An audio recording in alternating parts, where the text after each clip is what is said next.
You are listening to iRadio TT, online all the time. Welcome to Music Matters, the Caribbean edition. The podcast series featuring news, interviews and analysis of all the music from the islands.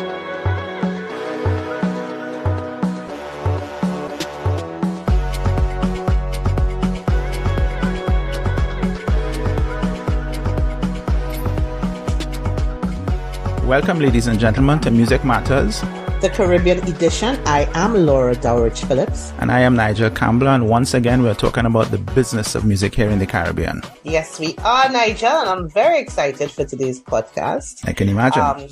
In our last podcast, we spoke about Machel Montano's 40th anniversary, and we spoke about the launch of the King of Soca book, which was written by his mother, Elizabeth Lady Montano, billed as the ultimate insider. There you go. And ladies and gentlemen, today we are very, very pleased to welcome Mrs. Montano to the Music Matters podcast, where we will talk to her about a book. We'll do a little deep dive into the King of Soca book, and, get some tidbits from her about, being the ultimate insider.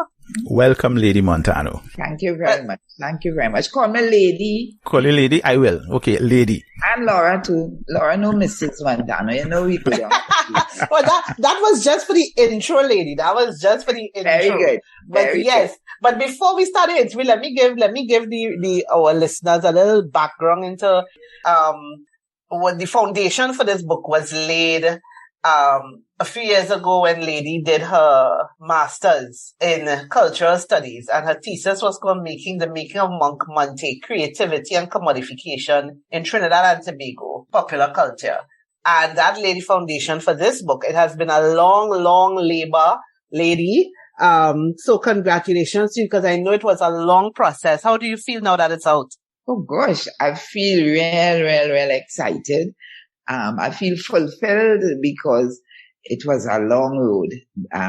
Having to transform a piece of academic work into conversational, I think was kind of difficult for me, but luckily for me, I had a good coach. Nice. And I will so guys, let me give a disclaimer. I have been involved in my small part in Lady's process with this book. And I also had the honor of writing the foreword. Lady, thank you so much for allowing me that special honor. So I will allow Nigel to conduct this interview. Don't say it like that now. Don't say it like that. But let Nigel lead this interview. Nigel and Laura, we have to learn that the facts are the facts. And thank you. You can be free with. I would like Laura to talk also, because Laura didn't play a small part. Right? Laura was there from the beginning with the thesis. When he was saying I should not have interviewed Machel because he wouldn't say what he would say to other people to me, right? Which is the opposite. But then still wanted to create a balance. Laura and I sat down and we interviewed Machel in LA. I think it was 2014 or something around that time for my thesis. After that, I approached her to write the foreword, which she agreed to. And then I also referenced a lot of her articles. And one of them I stumbled upon. And it just happened at a time when I was writing the very same thing. So Laura didn't play a small role. Thank you, Lady. And Laura, you have to be part of this. It is what is real. You must always let the truth and the real thing go. Nothing to hide. Yeah. Yes, but Lady, I like to be ethical, right? So I'll allow Nigel to lead, but I will ask questions. Don't worry. I will be very involved in this conversation. I will ask the first question, but based on that little forward that you just gave there, the idea of objectivity versus subjectivity, which you actually introduced in the book itself. But let me start at the beginning. I have recognized that in the Caribbean, there are not many biographies or memoirs of musicians, and certainly not even in Trinidad and Tobago. So I don't know if I would like you to elaborate on what inspired this biography, because I think, yes, we talk about the thesis, but my bigger question is, why now? Well, now came about because of the pandemic. And also in 2018, when I was finished with my thesis, I was supposed to be upgraded to a PhD, but it didn't happen. At that time, I was 68. When I asked, well, what do I have to do? They said, well, the next 5 years. I said, nah, I'm too old for that. But the next years would have been next year. Anyway, and I decided that I'll write a book instead. And I was motivated both from positive energy and from negative energy. There were a lot of students that came to me, people doing the MBA, people doing SBA, and they wanted information on Machel. And I was able to give them from the information that I have collected over the years. And then there were people who were the naysayers or people who were giving false information. And I use this one example because I think this is the one that motivated me most. Is I went to Cuba to a conference where Machel was the topic. And I remember one of the presenters who was talking and delivering a speech, he said, he referenced a song that Machel had collaborated with Alison Hinds. And that song was Faluma. I say, Faluma? I said, Machel never did Faluma with Alison Hinds. And then I said to myself, but why didn't they ask me for the information? Because if anybody knows me, they will know that I love to share and I love to give the truth, and things like that sort of motivated me to do it. In addition to which, I feel that our Caribbean stories must be told. Say that again, lady. Lady, say that again, please, if you don't mind. Our Caribbean stories must be told. There you go. Yeah, and I also feel that we must document our heritage. And I had collected 40 years of an archive that I did myself personally, and I wanted to share all of this. So that was my motivation. No, that was it. Yeah, well, as you speak about the archive, I have a list of questions. Laura and I had this little pre-thing. So I don't want to come unprepared as it was. And I'm going to read this out of you. As a curator of a comprehensive and wide-spanning archive of memorabilia and ephemera. Basically, you have an archive and a collection of memories of Machel that I consider could be on par with what Paul McCartney and the Beatles have, and even Elvis. You could have your own Rock and Roll Hall of Fame museum, and that is something that I'm very, very impressed with. And I put this book and even an exhibition that you did in 2015, the On Stage exhibition, as part of the kind of documenting of our legacy, which I think is so, so important. Right? And I'm happy that you did that, and more power to you for that. But because we are busy. Let me tell you, every time I think about throwing away something belonging to my children, I'm like, what would Lady do? She would keep it, because this woman has kept everything down to napkins. Yeah, it's very important. And what you just said, I think is so true about legacy and that kind of stuff. But as I said, the exhibition they had in 2015 kind of led me into a direction that what exists in these Hall of Fames and these museums, is this part and parcel of the kind of your goal towards establishing let me not put the words in your mouth. Is there a commercial goal beyond the book for this book to be part of a museum, or part of a widely available collection internationally, regionally? Just let me know what. And I am getting right now about to register. We're trying to register this internationally. And we have ours that anywhere, any part of the world that Machel is, or his managers are, or anybody, and we want to give them access to the archive, they could access it. Because like all newspaper articles, videos, songs, they can just log in and they could find it and they could download it. I am not the curator. I have a curator, Dr. Quinn Johnson. Yeah, Quinn. Yeah. Yes. So Quinn came in and we digitized everything. And Simone from the office works with her. And this is how it developed. Now we have a little museum, but that museum is just to keep all this stuff in a good condition, like our thing in acid-free paper. We keep it in an air-conditioned place. We have a catalog, that kind of stuff, so that we know where everything is. We have a dossier. You name it, we got it. As Laura was saying, I have down to Machel report books from in school since primary school. Excellent. Then I have the famous, the infamous diaper. I was telling Laura this, if you don't mind, we just stick it up in here to tell you how old I am. I was in the savannah the night Machel performed Too Young to Soca with the diaper, and I won't say, be like stockinette or something like that on. And the diaper, he did pull, but it was an absolutely brilliant performance. They robbed him, but that's just my opinion of that night. And they were putting him fifth or something. But enemies from that competition. There you go. It's such, so it is. But the other part of course, in addition to collecting all those memories, is you are there in the beginning as part of that management team, right? That developed his career, that started his career, that now he is the king of soca after 40 years. Way before 40 years, he was his king of soca. Let's not play games and put words in our mouth.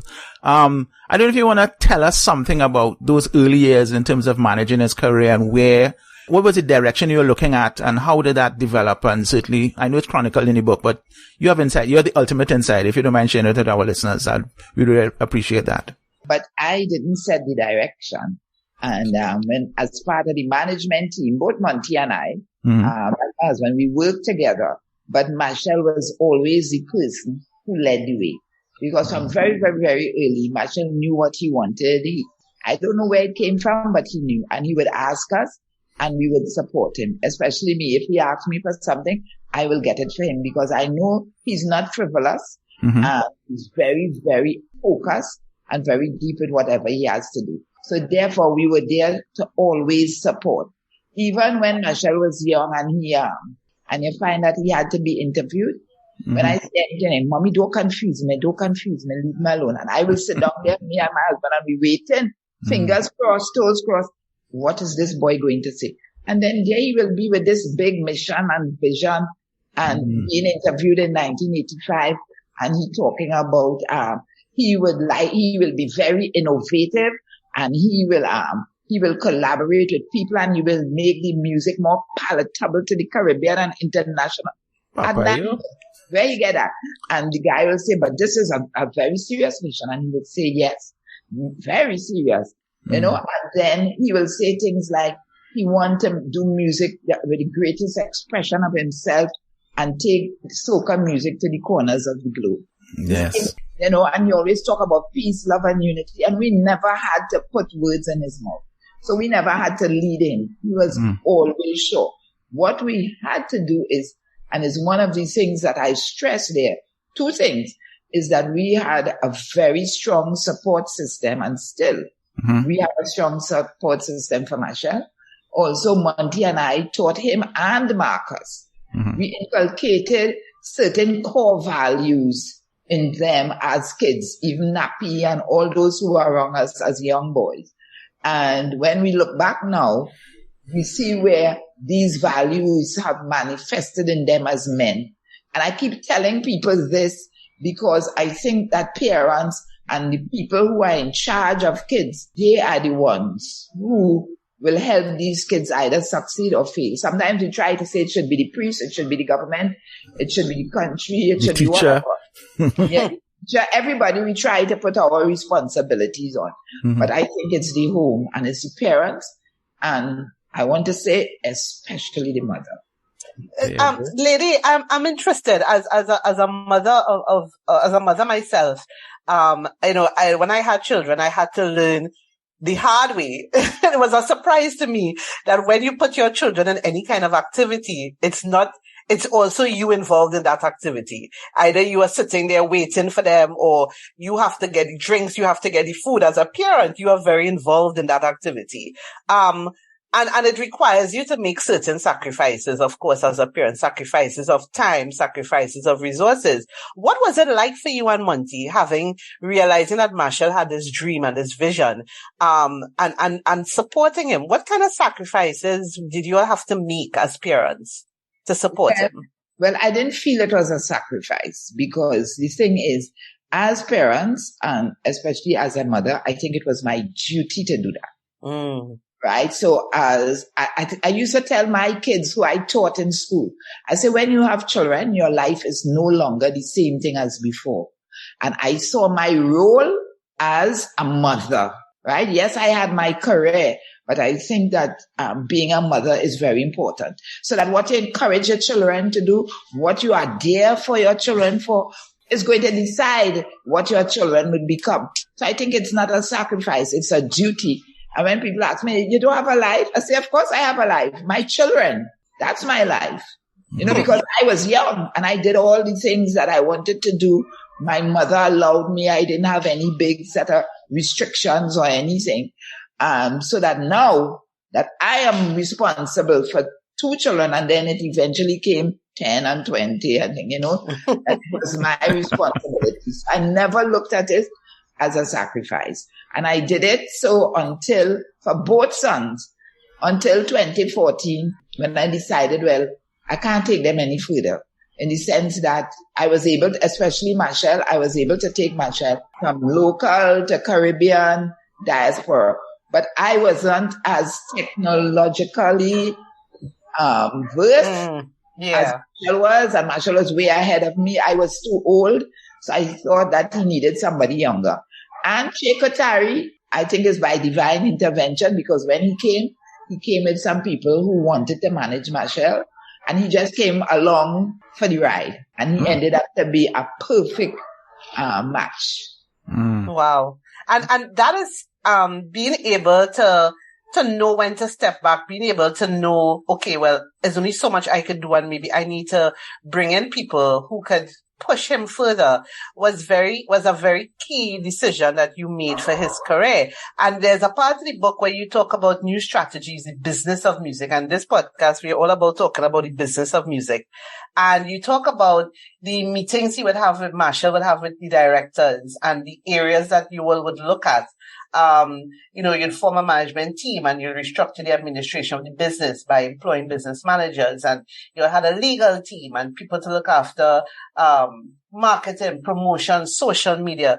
Talk to us a bit about setting up that structure. At what point in Machel's career did it become evident that you all needed to have these structures in place? Because you have a lot of artists, they have some success and they operate at the same level all the time. Some people do like to spend money, some people want to do everything themselves. At what point in Machel's career did you all realize, okay, we need to have structures in place? This is how we have to run this as a business. From the very beginning.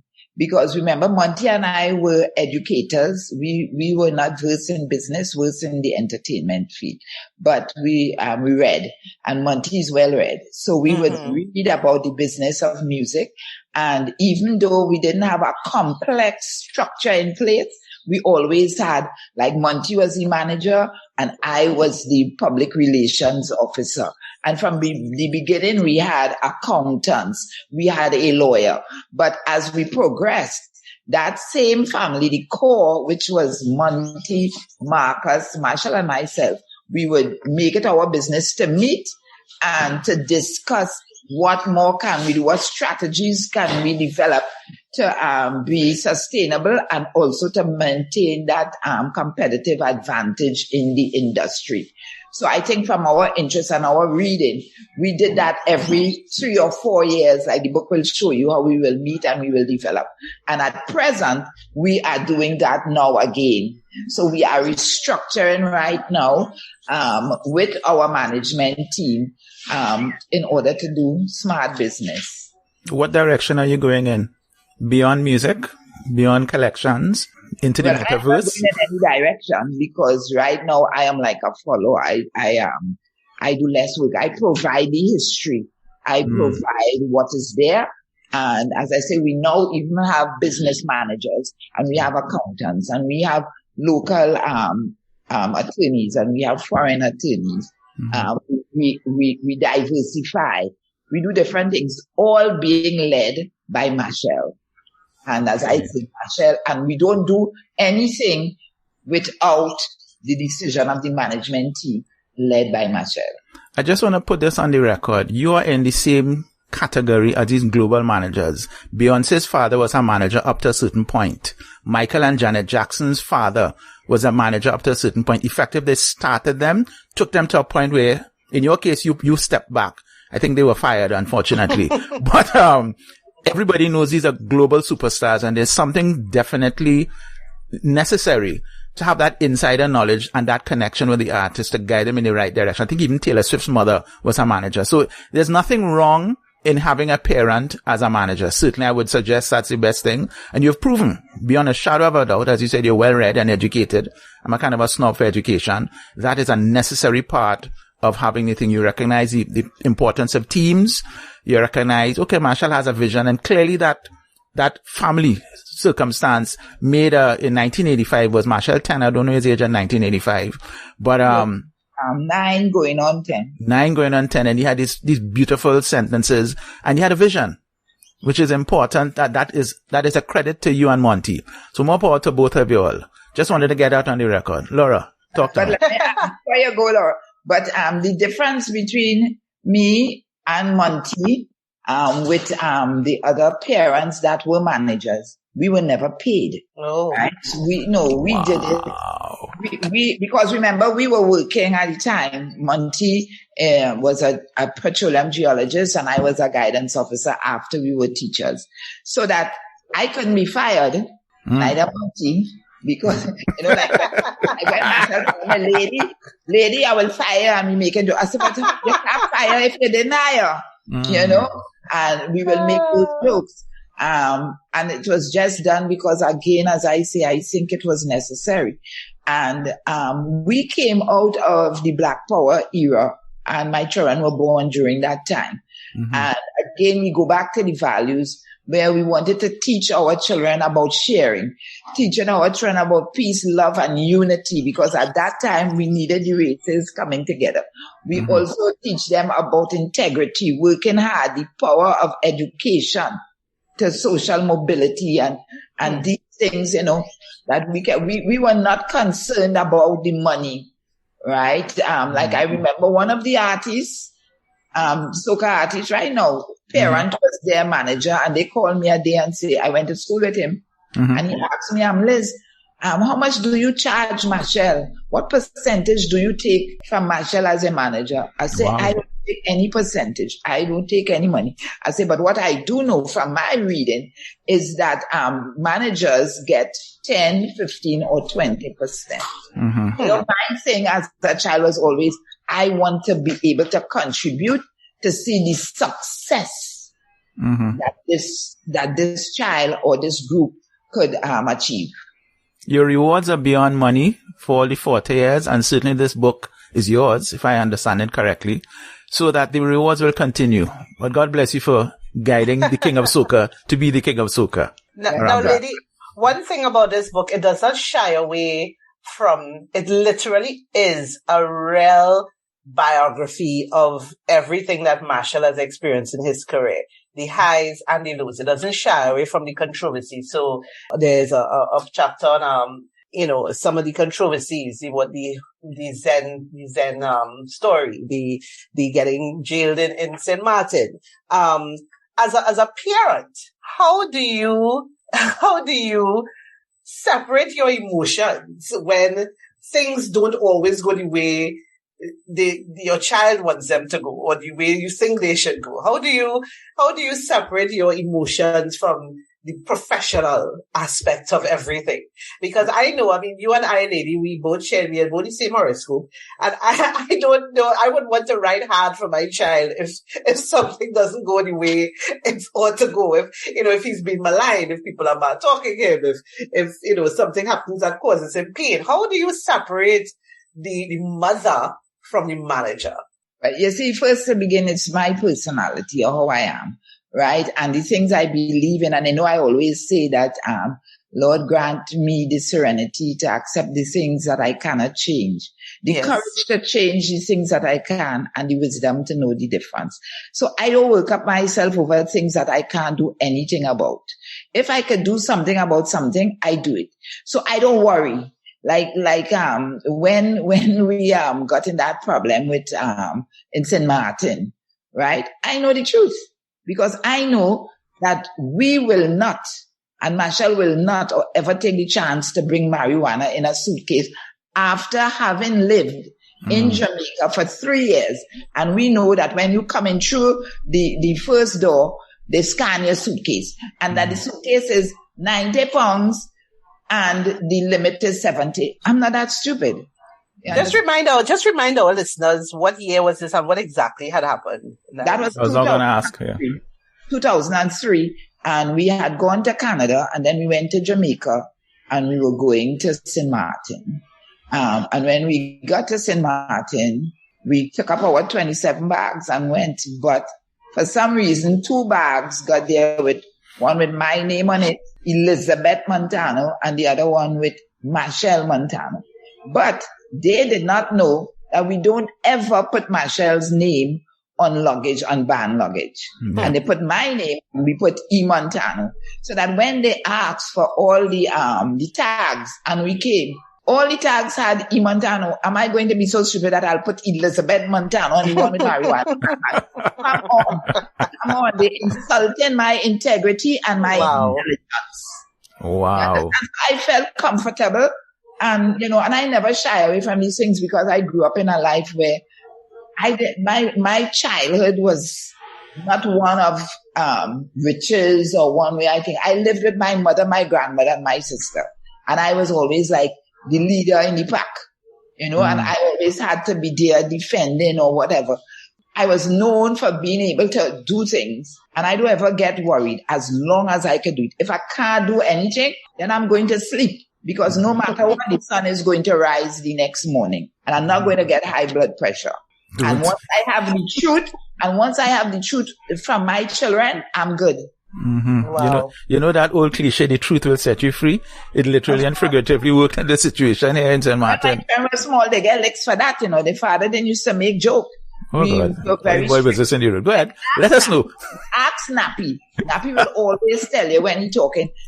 You know what lady used to tell me? Lady tell me, I'm always talking the truth. I can't defend you if I don't know the truth. I always tell them that. My children grow, so no matter what it is, good, bad, ugly, and indifferent, you tell me, because then I will know that I could defend you. You don't tell me one thing, and when I go to find out, it's something else. I come now, man. Mm-hmm. Yes. That is a thing. Listen, I'm constantly telling my children, if you lie to me and I can't trust you, I can't help you when you really need it. Exactly. Because I don't want to have any doubts about what you are saying. Exactly. So once you break trust, that's it. I know when you tell me something, when my children tell me something, I could go forward with it. Yeah. We'll talk. And this is why I told people I could interview my son because he will tell me things that he wouldn't tell you, the stranger. So therefore, once he said, I will ask him, I say, Machel, so. And if he tell me no, I know it's no.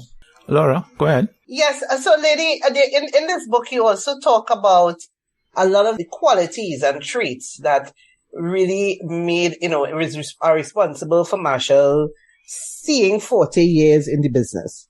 And I think this is where you were talking about where you and I agreed when we had similar ideas about, some of the traits, some of the resilience, the ability to constantly reinvent, his partnership with fresh, new, young collaborators. Risk-taking, yes. But interestingly, at the beginning of the book, and this is really a question Nigel had, you have a disclaimer at the beginning of the book. Go ahead. Yeah. And this is not something you normally see in a book where people say, well, these are the things that made this person successful. If it didn't work for you, don't come first, basically. I just wanted to know what prompted the inclusion of a disclaimer in a biography. That was my basic question. You see, because I don't want it to be a Bible. I don't want people to feel because Machel did this is what they have to do. I am telling you, this is what he did, right? You now have to take it for yourself and see whether you can identify with it and whether there's something in there that could motivate you or that could inspire you. You don't have to take anything, but you can see, for example, I wanted to bring out the idea that here was a boy from a small island in the Caribbean, and coming out of humble beginnings and working hard to achieve something. So whatever field you go in, there are things that you can do to achieve success. But I don't want to say to you to do this because each individual has his or her own experiences, but Right. use that as maybe an inspiration, a motivation, an idea of, yes, this is what, but I wanted you to know that this is what this little boy did to get to where he is today. That's important. That I like that. I like that. So basically, it's a template, but it's not. You don't have to follow Not the Bible. Yes, not the Bible. You don't have to follow it to the letter. Yes. Let it inspire you, basically. Let it inspire you. Let it motivate you. Let it question you, or you question it. And some of the other things there too is sometimes we don't know, Machel. We don't know the experiences. We believe, and one person asked me some questions there. They believe that almost as though this was given to Machel on a gold platter or a silver platter or whatever. And maybe that he didn't really work for it. It was Soca Mafia and all these things. No, right? It was blood, sweat, and tears, hard work. In the night when a lot of people sleeping, Machel is up. When Machel go to the studio and he comes in the morning, and he comes 6 a.m, he's going to wake me up to listen to the music. We will go and drive on the highway to make sure that his song is good through his car. He will come back. He will sleep for 3 hours and go back in the studio. Then he'll come. If he hear one thing, he go back. And you'll hear in the book where young producers saying that with Machel, you have to be patient because Machel will go word by word. He will listen. And also to do that, we ensured that he went to school to learn recording engineering and producing so that he knew what he was doing. And you, sorry, Nigel. You continue. You continue. You spoke to, it's also about the power of community and people giving him chances, because it wasn't as though as soon as he put out songs, he was getting airplay all the time, or he was getting gigs all the time. And I remember there's a part you spoke about Ellis Chowlin on allowing him to go on stage at an event, which was a big deal for him. So it also the people, opening gates for him, because they weren't automatically open. No, like, I go back when the person was talking to me about Soca Mafia and Machel music being played on the radio all the time. I said, listener, in 1986, all you know who we had to compete with was Sparrow, was Kitchener, was David Rudder, was Stalin, was all these people. Shadow. And I walk the street, Shadow, and I walk the street and carry my album to the radio stations, all the radio stations. And they were not playing it because, remember, David Rudder had all these big songs and he had all this and all the other stars and things. But we had patience. And I said to them, let them wait when Spectacular open and they see this child perform. It will be a horse of a different color. There you go. Right? And that horse come out flying. Right. I want to just give a small anecdote. As you're talking about the kind of realities and how difficult it was to get the songs on the radio, I'm going to give you a little anecdote. Back in I think it was in the 90s, there was this fete. Poison used to have a fete in Dunross School, and they had two bands. It was Machel and Ecstatic, I should say, and Second Image. And Machel is on stage putting down serious work, and the audience was oblivious to him. And they were some of them had their backs turned to him. And a young lady stand up next to me, just turned around in the middle of the performance and said, hey, look, Machel Montano on stage. I guess he's no longer too young to soca. And then she turned back around and continued her conversation. So I am aware there were years where Machel was, really in the vineyard, working hella hard to even get recognition, because people were there for the other band. But in no time flat, we know that, in my estimation, Big Truck to me was a transitional year. Right? The year of Big Truck. But it is clearly obvious and patently for anybody who's listening to this and anybody who studies Machel's career that 1, hard work is necessary. 2, you have to get up when you fall down. And as you said, these are the values that you taught your children. And I think they're so important. And I think managers now can reflect on those, and you could teach managers how to manage. I'm going to suggest that for you as a second career, including book writing. Fourth career. A fourth career? Yeah. Guidance officer, author, and now he want me to come to teach. Hey, what are you worried about? They tell you it was too old. No, you're not too old to write. Machel is too young to soca. You're not too old to do new things. This was important. I must say, Yes. So you're going. I don't know if you're going to continue with a further story about the difficulty of Machel getting on the radio back then. I will talk about the music itself. Like when you said that Big Truck was a turning point, it definitely was, because that early years ended in 1996 with the Bajan invasion. Yes. Right? And the Bajan invasion was in 1996. And at the time, Machel came to the realization that we have to do something and we have to do it ourselves. So again, we didn't quarrel. We didn't go to the radio station and say they were not playing our music. We didn't go and tell the promoters, why are you playing Alison Hines and Yearwood? All this one and thing, yeah. So we went to New York. Machel rented an apartment and he locked us away there and said, we are going to record an album with at least 5 or 6 hits. And everybody live in Brooklyn. And we came out with several. It's Big Farm, Pretty Dreams, Big Truck, Tai, what they say. So we had about 5 or 6 from that, you know. So therefore, we were able to conquer that, and not by complaining or going and telling people or anything. We put in the work because we realized at the time that the music that was coming out of Barbados was at the time Sweetan was meeting the needs of the people, right? We also realized, Machel had realized that young people were not liking music in soca music, and that they were gravitating towards hip hop and reggae and lip syncing, and they will invite Machel to party time, and he'll be there singing the calypso, and they go into the bar or they singing Amazing Grace, right? And then Machel did a trick on them. He would sing a little reggae and a little thing, and then he'll switch back to the calypso, right? And then when he watch them and how they come in, he'll switch back to what they like. And this song he made a decision where, okay, so he's now going to experiment with the music. And this is when he started to mix the genres, and when he started to collaborate with artists from other genres and other backgrounds, you know. And he was able to change it around, because all the youths who didn't want to be part of it are now doing very well in soca music. They love it, and they're very big and well admired, well respected.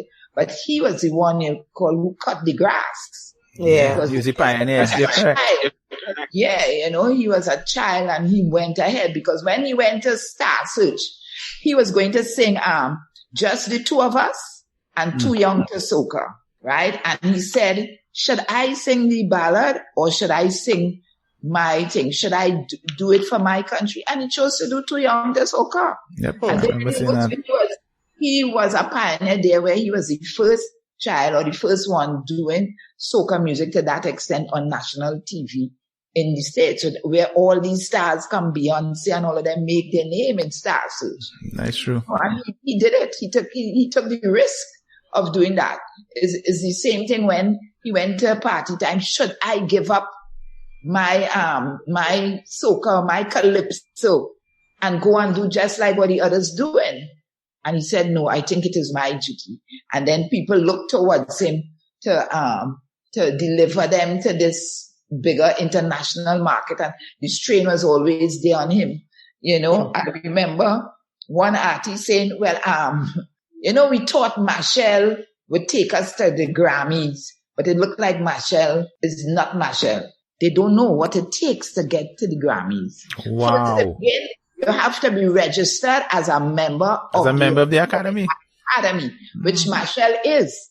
And Machel has been nominated for several years in the first round. But when you go in the other round, who is going to vote for you when you have nobody, or you have 10 people who are registered? When you're coming up against reggae, or you are coming up against world music like African, how is the Trinidadian going to win? So when they feel it depends on an individual, it's not that.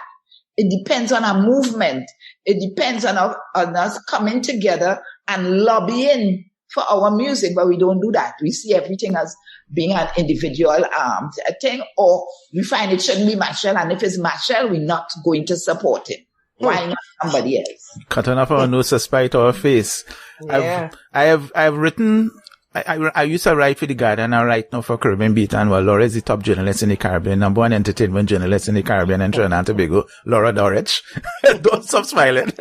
But I'd written about that same thing, about the idea of the same Grammy consideration and what to do and what not to do. But Machel's career was certainly a template for how to make it. The idea of, as I said, I will continue to say this, teamwork, having a knowledgeable management team around you, and persons that you can trust. Because everybody knows the horror stories about managers who rip off artists and that kind of stuff, right? It's interesting to hear you say that you were never paid, right? Which I guess there's nothing to steal, or you could trust it that way. But I'm just that shocks me. I'm not gonna lie to you. That is a shock to hear you say that you weren't paid. But hey, more power to you. Blood thicker than water. I can't vex with you at all for that. But I think never think, if you look at me, I live a very simple life, and I don't ask for much. Right? My thing that I get pleasure out of, and Laura will know, is I love to know that if I do something for you, that you achieve something. And this is what I like. It's not that if I get $20,000 or what.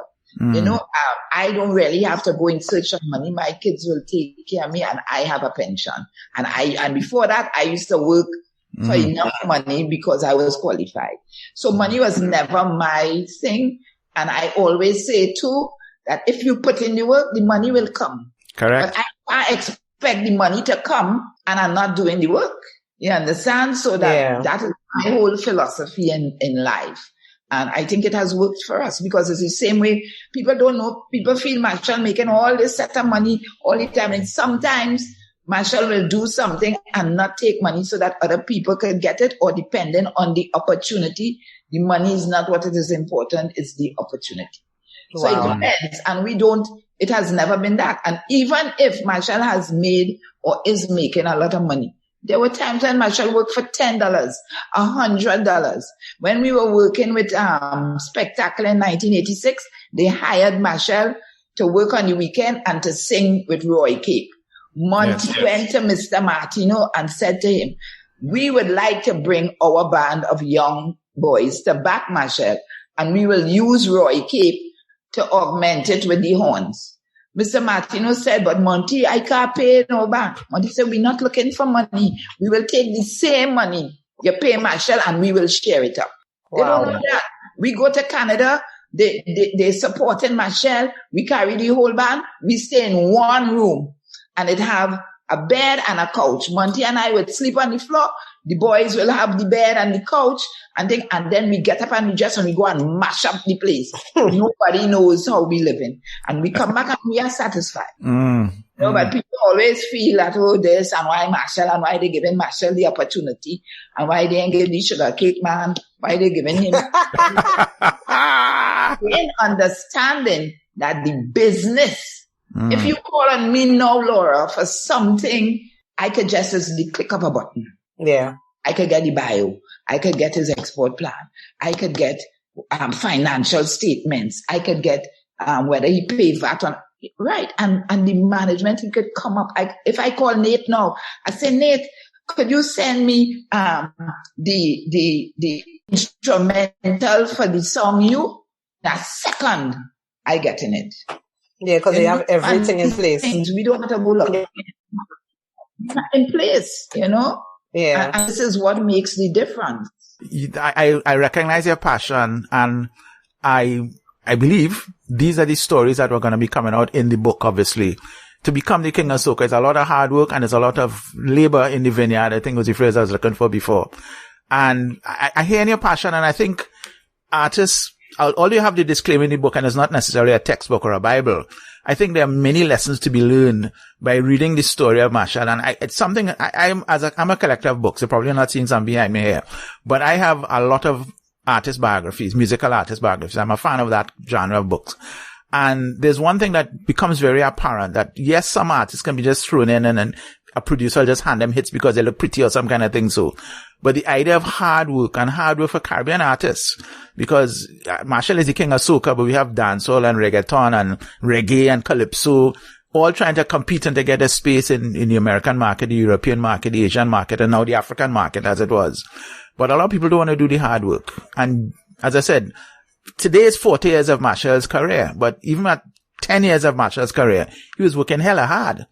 And that is something that I'm hoping that our listeners get into their consciousness, that the soca industry is, yes, it's running second place to dancehall and maybe running third place if you include reggaeton at the top and that kind of stuff.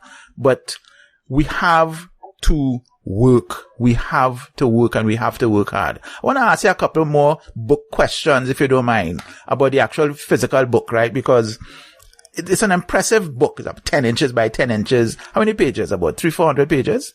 About 310. Yeah, 310 pages. A nice physical book, right? And the only other book I saw of Caribbean artists is comparable. Well, they have a few coffee table books on Bob Marley. And we certainly have Patricia Chin from VP Records. She did a biography last year. And this is basically in that same wheelhouse as it was. And to me, that is a keepsake as it was. But let me just ask you, because you had a thesis, what prompted you to go in the direction of a coffee table book as opposed to just a standard 6-inch by 9-inch book with plenty of words and some pictures in the middle? As I tell everybody, I say, first to begin, I see things in color, right? So I can't have it in black and white, because you can't tell a Caribbean story, or you can't tell a Trinidad story, or you can't tell a Machel story in black and white. I love that. We can do that when we go down the road, right? In addition to which, I also find that people they don't collect and they don't document. And I would have liked to share some of the things that I have collected over the years, right? And I think this will put me separate and apart from some of the others. And this is why I decided that I will go this way, because I didn't get the opportunity when I was doing my thesis. I wasn't allowed to include the newspaper articles and all the pictures I wanted and that kind of thing. And this was the reason to why I chose to publish the book myself, because I didn't want anybody to tell me when to publish it, what to do with it. Must be black and white. I wanted to tell the story as it is. If you want to take it now and do whatever you want, it's all well and good. But this is from the ultimate insider. I love that name. The ultimate insider. I love that name. Yes. And I wanted to tell them, because somebody might want to say, I wanted to tell them that the ultimate insider reveals this was no soca mafia. If I could hold and maintain a position for 40 years, I real good in the soca mafia. If there's such a thing, I real good. I think the only person who must be like that was Eric Williams. Had to be, to stay so long in a, man, it had to be a real good. So, but it's not that.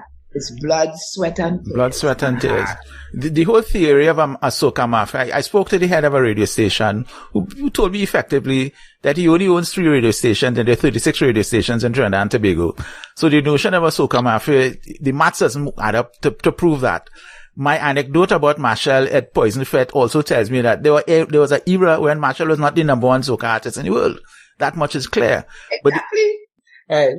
So lady, in writing this book, going through the archives, reliving a lot of these things, a lot of these events, what was the high point for you in the 40 years of Machel's career? One of them was definitely when Machel won the Caribbean Broadcasting Union, Song of the Year. A song festival. Song fest, yes. Yes, because I remembered when we sang in Trinidad, Machel came second. And there was a reason why he didn't come first. But they allowed the first 3 people to go to the finals of the Caribbean Broadcasting Union competition, right? 3 people were chosen to go there. And Machel was 12 years of age. And everybody else were adults. And I remember clearly, and I know that is the way Machel is, I remember when we had the rehearsals for the show, Machel come and he sing Ordinary, and he watching around everybody and he just looking. And everybody, they bring the grand piano and the this and the that, and everybody expatiating, you know.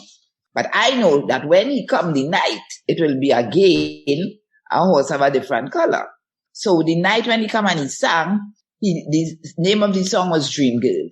And he dedicated the song to me, and the way he presented it was something else. You know, so when the results came out now, they started to call from 5th place. 5th place, 4th place, 3rd place, 2nd place, not a Trinidadian. And there are 3 of us there. And then they said, and the 1st place winner is Trinidadian. And well, everybody look around now. Trinidadian, which Trinidadian? And then it was prefaced, I should say, by Trinidadian 12-year-old Machel Montano. Boy, was Marcus and I there, and we jump up, you know, and it was just something else. So that was one of the major high points. Then there was one that I shared that Machel shares, that Machel says is one of his, like Guyana, when you go there and you see 40,000 people coming out to see you as Machel Montano, and you say, well, yes, I'm doing something good, you know. So we had, you know, there are so many good times. Then we had all the Madison Square Gardens in 2007. We sold out 2 shows in one night. And it was the same night when Elton John was in another part of Madison. And we are the only act that sold out Madison Square Gardens, 2 shows in one night. Theater at Madison Square Gardens, correct. I remember that particular year. I think he had done the Rainbow Room. He had done Hammersmith Odeon in London. I remember thinking, this man is hitting like the biggest venues, the most significant venues, and he's putting soca on the map. I say, who is this man? I know that the market, and Machel has said this, and you have said this, that he wants to take soca to every corner of the globe. He wants to make sure the energy of soca, everybody has it. And I just want to circle back to my book question one last time. And this is probably my last book question. Who is the market for this book? Clearly Trinidadians, yes. But you have strategic plans in terms of distribution to North America, to Europe, to Africa, to the Commonwealth, wherever? I would like to give it to all those who are willing to receive it. You know, like they always tell you should aim for a market. They always try to tell you who is your target market and what. I want to take it to schools, right? So school children is one. I want to take it to communities because we were a big part of a community, Caranage and Separia. And we also live in a community in Jamaica. And then I want to take it to universities. But the main thing is I want to share this knowledge of a Caribbean story of a young person who persevered, who was resilient, and who was able to achieve something in life, and who is still, because I have the epilogue says beyond 40. And one of the things you said there, which is that Machel wanted to take it to the corners of the globe. This is how he had it in the beginning, looking at taking it to the corners of the globe and spreading the message was like winning a Grammys, going to China, going to Japan, going to here and singing here and there, right? But now, that same taking it to the corners of the globe means something different to Machel. It is now, what can I give to the world? So you see him going into a very spiritual direction and still moving with his soca music. You know, sometimes the transition looks kind of difficult, but it's there and it is what it is. And it evolved naturally or organically. And I said, you know, on March the 1st, 2022, Carnival Tuesday morning, Machel Montano did take his music to the corners of the globe when he sang soca music and introduced soca music to India, where there were about 140 million people present. And it happened in one moment, and it happened in a different kind of setting, and where when you watch, you see the people dancing, and he introduced Trinidad and Tobago, the West Indies. He introduced Ras Shorty Eye. He introduced Marge Blackman. And then he sang music, soca music, you know. He's always willing to share, and the collaborations, as you recognize it, are a key part of his career. He's collaborated with basically every dancehall artist, certainly most soca artists and legends, Sparrow, Calypso, Rose, and these people are their prime. And hip-hop artists, and even reggaeton, Afrobeats, everything, and that idea of willing to share. Don't forget French. Pitbull, yes, and he did the French. I remember he had done over Mr. Fett on a French label. I remember that. And then you work with this guy who's from, what's the name of the band again? Kassav, yeah, Jacob Destrevo, yes, late deceased. From Cuba, you know. Machel has understood, and I keep bringing it back to you. The start of your career is what gets you to where you are after 40 years. So that groundation that you and Monty put in those very early years, when you were still too young to soca, up to the point when you said you brought in his new management as it was. I think that is so critically important. And it is noteworthy that I said it before and I'm going to say it again. You need to teach management, artist management, because you have, if this is what it is. What's his name? Serena's father, Richard Williams, teaching his daughters to play tennis. John McEnroe famously said, they should just hire the man. Why you want to get a coach? Hire Richard Williams, full stop. And a similar situation had been said about that same, Joe Jackson, Michael's and Janet's father, that they have done something that many other managers has never been able to do. And I'm seeing this. And the book is as a point in your career, but that career that you started as a teacher, guidance officer and that kind of stuff, and now an author with an MPhil. You should have gotten your PhD, but the hell was you? I don't need to be called doctor. I'm good. I hear you. But, I think in terms of the sphere of business, of music and Caribbean, and the few business managers we do have who manage popularly dancehall artists and that kind of stuff, your name has to be in that pantheon, and those who don't accept and acknowledge that are at peril. And that's my little TED talk for this point. No, you're right, Nigel. And to Lady's credit, Lady, you are 71 years old. You're doing that live on the radio? Come on, with that. But Lady not ashamed of her age. I hear you. Okay. I'll be 72 in November. Right. Okay. Not ashamed of her age. I'm the best, but I'm looking good. And this lady is a mentor for me, because she really sets an example. She's not a person there's no slowing down. And being part of your marketing committee, Lady, I was able to see exactly why Machel is the success he is. Because let me tell you, Nigel, Lady does not wait on anybody to do her business. She gets it done. She doesn't wait. Something needs to be done. She is pushing. She's making sure it gets done. She has drive. She Caribbean has mothers, Caribbean women, we get the job done. Yes, and I mean, you are a manager for your son. You run you are the matriarch of the Montano family business, the Montano's chocolate business. You are traveling to spread the word and get, open new markets for this business. And now you have your own publishing company. So are there plans to do more books in this publishing company, Lady? Laura, you know how many people are asking me, you included, to do my memoirs, right? Yes, please. Yes. But I have sympathy on me now.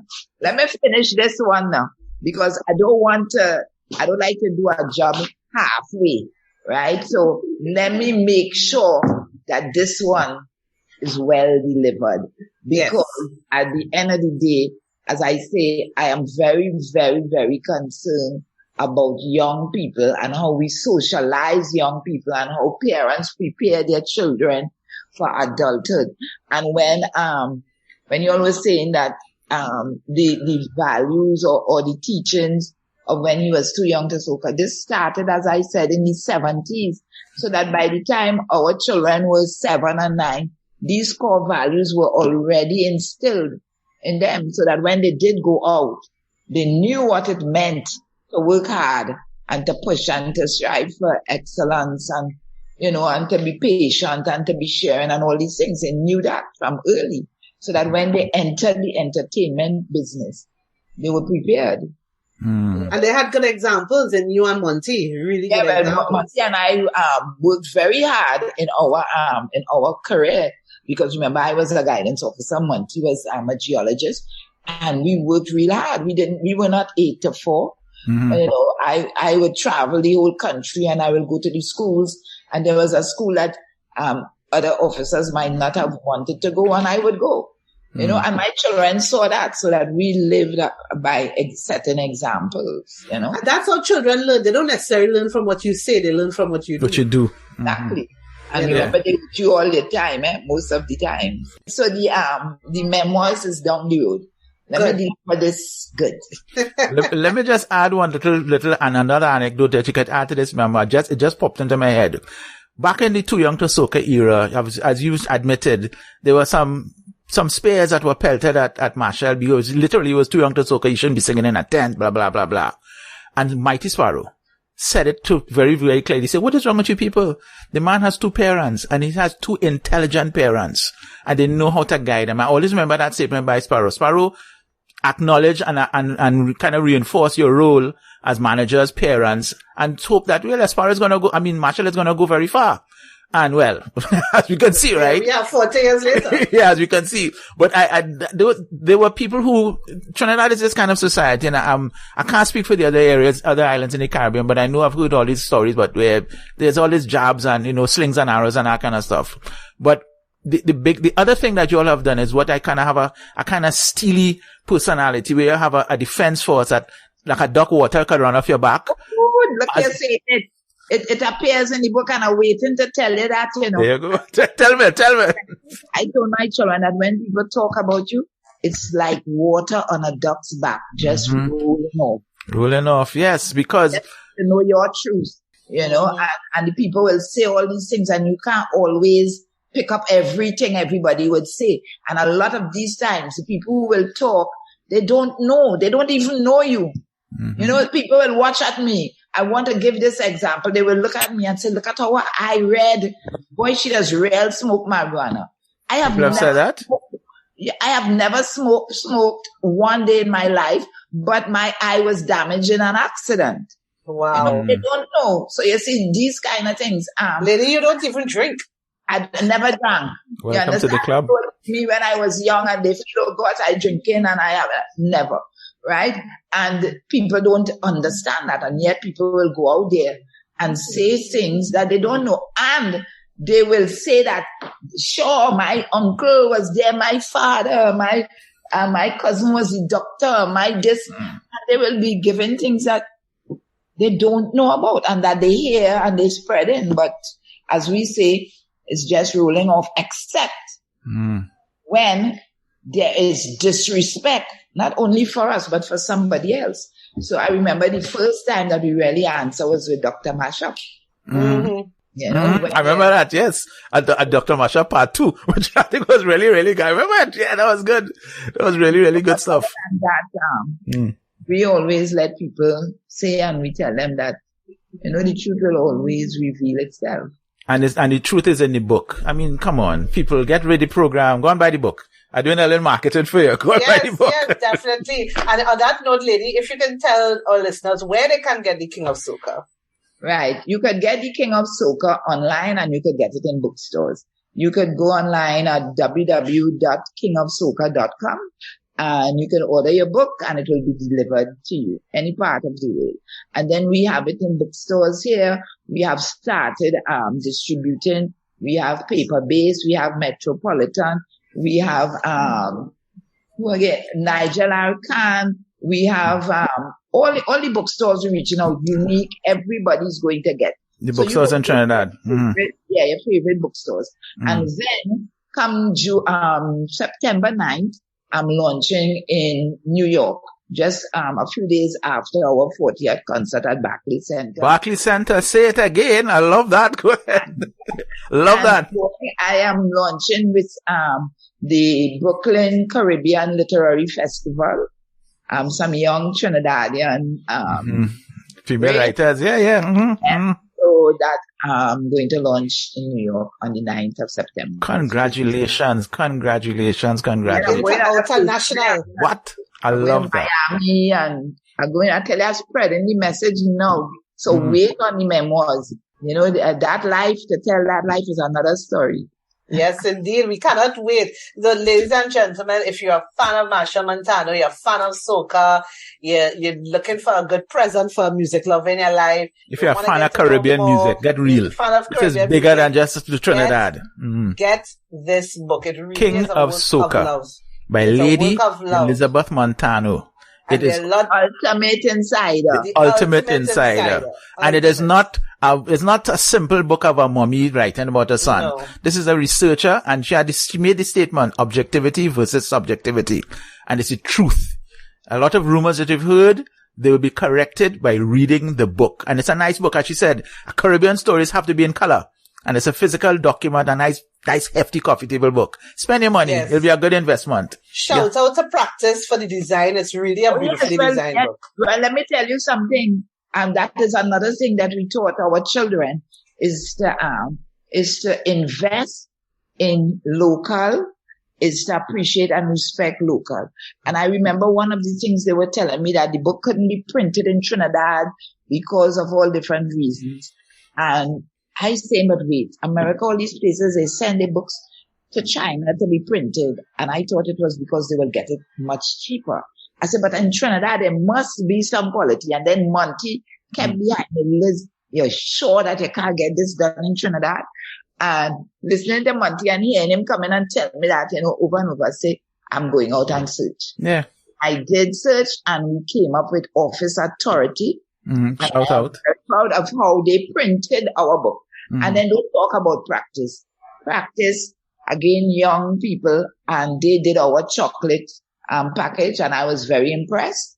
And I didn't have to think twice of who I will ask to design the book.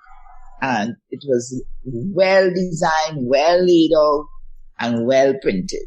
And I want to say, but I ain't sure, and maybe well written. It was well written. It was well written. It was well written. It's not that thing. I had a great coach, Dr. Virginia McGowan, who is an anthropologist, and she lives in Canada, but she studied and lived in Trinidad. And she was my editor for my thesis. And I went with her for my book. Good book. No two ways about it. And, Yes. and reviews will be coming. No, I don't want to give any further details, but reviews will be coming. Lady, I want to thank you for taking time out of your busy schedule to speak with us on Music Matters. It's a pleasure having you here. And once again, thank you so much. Being on this journey with you was phenomenal. Being part of this process for the first biography of the King of Soca was absolutely phenomenal. Thank you so much. Continue to be an inspiration to all of us, all of your extra children, right? Thank you very much. Thank you very much.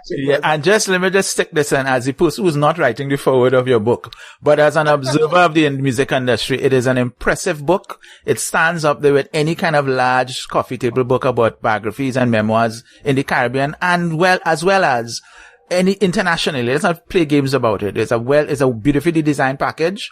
It tells a story that is true, and it has the kind of lessons, despite the disclaimer, that if you study the book, you can have a career. Your career may be bigger, it may be smaller, but you can have a career because these are the lessons. So it becomes a textbook, a coffee table book, a nice display book, as well as a memoir. And I thank you for putting it into the consciousness of the people of Trinidad and Tobago, the Caribbean, and the rest of the world. All the best in the future. And remember, it gives you the true story about Machel Montano. Can't deny that. It's all about the truth. Indeed. All about the truth. Laura, this has been an absolutely fabulous podcast, and I want to thank Lady, and I want to thank you for getting Lady on the podcast at this time. So, ladies and gentlemen, that has been the podcast for this evening. I am Nigel Campbell. I am Laura Dowridge Phillips, and you've been listening to Music Matters, the Caribbean edition. Bye. Bye. Bye. Thank you, Lady.